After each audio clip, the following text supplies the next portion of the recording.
जय हिंद साथियों, गुरुकुल आवासीय बाल विद्यालय के प्रतिदिन के करंट अफेयर्स क्विज सेशन में आप सभी का स्वागत है। लेकिन आज के इस सेशन में मैं करंट अफेयर्स नहीं लाया हूं। आज बहुत ही स्पेशल क्विज होने वाला है। थोड़ा देर वेट कीजिए और मैं बताऊंगा कि किस सेशन को हम लोग स्टार्ट करने वाले हैं। उससे पहले हम लोग कल के प्रश्न पर ध्यान दे लेते हैं। कल का ये प्रश्न नहीं है, कल वीकली क्विज हुआ था, इसीलिए कल का ये प्रश्न नहीं है। कल के प्रश्न का उत्तर मैंने वहीं दे दिया था।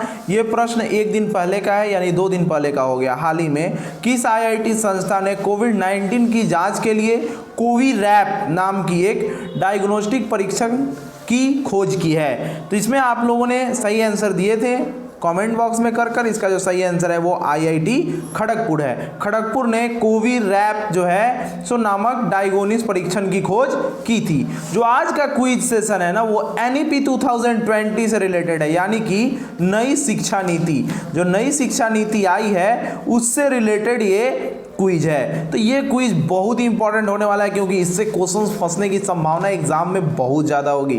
तो NEP का जो फुल फॉर्म है वो न्यू एजुकेशन पॉलिसी 2020 से रिलेटेड क्विज हम लोग आज करेंगे। तो चलिए स्टार्ट करते हैं आज का हम लोग ये धमाकेदार क्विज सेशन।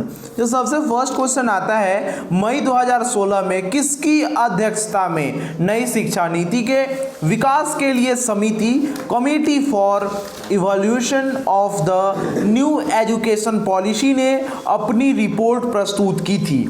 तो इसके सामने आपके 4 ऑप्शंस हैं और इसका सही उत्तर क्या है वो मैं आपको बताता हूं। जो इसका सही उत्तर है वो ऑप्शन नंबर ए हो जाएगा, यानी स्वर्गीय TSR सुब्रमण्यम जी ने इसका न्यू जो है सो 2016 में रख दिया था नई शिक्षा नीति का। अब इनके बारे में थोड़ी सी बात जान लेते हैं। स्वर्गीय TSR सुब्रमण्यम पूर्व कैबिनेट सचिव की अध्यक्षता में नई शिक्षा नीति के विकास के लिए committee for evaluation of the new education policy ने मई 2016 में अपनी रिपोर्ट प्रस्तुत की थी। इसके आधार पर मंत्रालय ने कुछ input draft national educational policy 2016 के लिए तैयार किए थे। अगला प्रश्न हम देखते हैं। NEP 2020 के अनुसार 10+2 शैक्षिक मंडल को एक नए शैक्षिक पाठ्यक्रम प्रणाली के आधार पर विभाजित करने की बात कही गई है। वह नई शैक्षिक पाठ्यक्रम प्रणाली क्या है? मैं आपको बता दूं कि मैंने NEP 2020 पर पूरा विश्लेषण किया हुआ है, जो कि आप लोगों ने देखा भी होगा। अगर आप नहीं देखे हैं तो डिस्क्रिप्शन में लिंक मिल जाएगा आपको, आप वहां से चेक करके पूरा पढ़ सकते हैं। हम लोग सिर्फ उसका आज टेस्ट कर रहे हैं कि उससे क्वेश्चंस आप लोग बना पा रहे हैं कि नहीं। तो जो पहले शिक्षा नीति थी ना वो चलती थी 10+2 से, यानी 10वीं तक की एक तरह का व्यवस्था था पढ़ने का और 11-12 का एक तरह का था। लेकिन अब इसे टुकड़ों में बांट दिया गया है। तो जो इसका सही उत्तर होगा ना वो हो जाएगा बी। क्यों?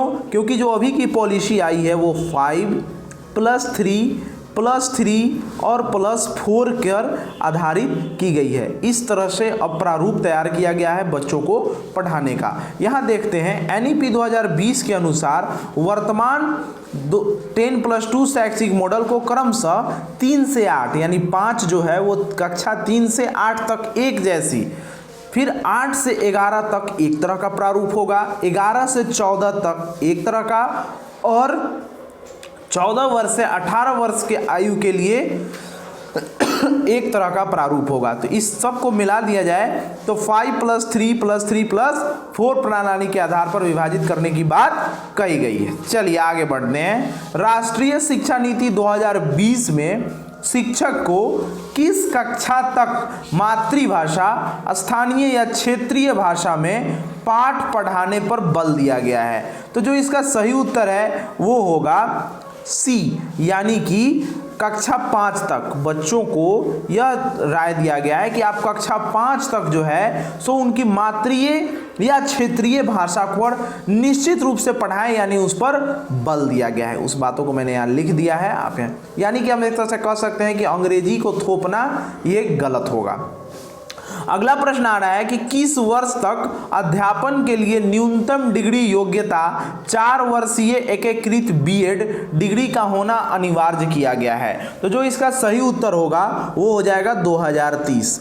यानी कि सरकार ने यह कहा है कि जो 2030 तक है सभी टीचर्स को ट्रेंड हो जाना है, यानी कि अगर वे ट्रेंड नहीं होंगे तो वह अध्यापन कार्य को नहीं कर सकते हैं, बच्चों को नहीं पढ़ा सकते हैं।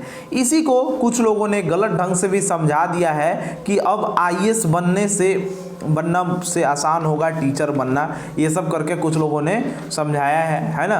तो ये सब बात पर ध्यान नहीं देना है। मेन रूप से यह बात है कि आपको अब टीचर बनने के लिए ट्रेंड होना होगा, यानी बीएड, आपको 4 वर्षीय बीएड का कोर्स करना ही पड़ेगा 2030 के बाद से। कुछ यही पॉलिसी लॉन्च की गई है, उसमें यह बताया गया है।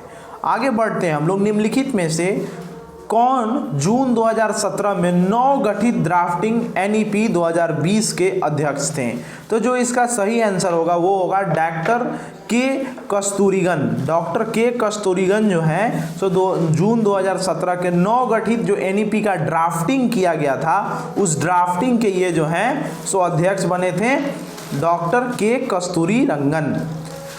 ये जो है सो पहले पूर्व इसरो चीफ भी रहे हुए हैं। प्रख्यात पूर्व इसरो चीफ यानी प्रमुख डॉक्टर के कस्तूरीरंगन की अध्यक्षता में जून 2017 में नई शिक्षा नीति के निर्माण के लिए एक समिति का गठन किया गया था, जिसमें 2019 में राष्ट्रीय शिक्षा नीति का मसौदा प्रस्तुत किया गया था। चलिए आगे बढ़ते हैं। राष्ट्रीय शिक्षा नीति 2020 के अनुसार उच्च शिक्षण संस्थानों में सकल नामांकन अनुपात ग्रॉस इनरोलमेंट रेशियो को कितना प्रतिशत बढ़ाने का लक्ष्य रखा गया है? तो जो इसका सही उत्तर होगा वो डी ऑप्शन में 50%, यानी 50% इसे बढ़ाने का लक्ष्य रखा गया है।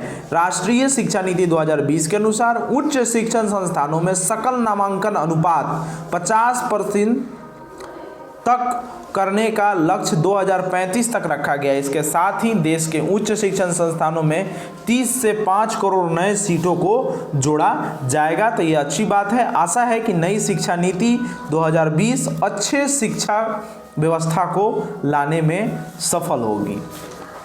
चलिए तो अब हम लोगों का आ गया आज के प्रश्न का समय, लेकिन आज का प्रश्न भी थोड़ा सा अलग होगा, क्योंकि आज के प्रश्न का भी उत्तर आपको कमेंट बॉक्स में नहीं देना है, मैं उसके उत्तर को यहीं बता दूंगा, क्योंकि काफ़ी इंपॉर्टेंट प्रश्न ये होने वाला है। एनईपी 2020 में एमएचआरडी द्वारा डैश की स्थापना की मांग की गई है। आपके सामने 4 ऑप्शंस हैं, 4 में से जो आपका सही उत्तर होगा वो ऑप्शन नंबर सी हो जाएगा। नेशनल रिसर्च फाउंडेशन की जो है सो स्थापना की मांग की गई है, यानी कि एनईपी 2020 में यह मांग किया गया है कि आप नेशनल रिसर्च फाउंडेशन की स्थापना करें। एनईपी में एमएचआरडी द्वारा बुनियादी साक्षरता और संख्यात्मक ज्ञान पर एक राष्ट्रीय mission, national mission of foundation on foundational literacy and numeracy की स्थापना की मांग की गई है। तो ये मांग इन लोगों का है कि आप हमारी इस मांग को पूरा कीजिए। चलिए आज का जो है हम लोगों का ये स्पेशल क्विज सेशन यहीं पर समाप्त होता है। अगर आपको ये वीडियो अच्छा लगा लाइक करें, दोस्तों को शेयर करें, चैनल पर नया है तो सब्सक्राइब करें। जय हिंद, जय भारत के युवा।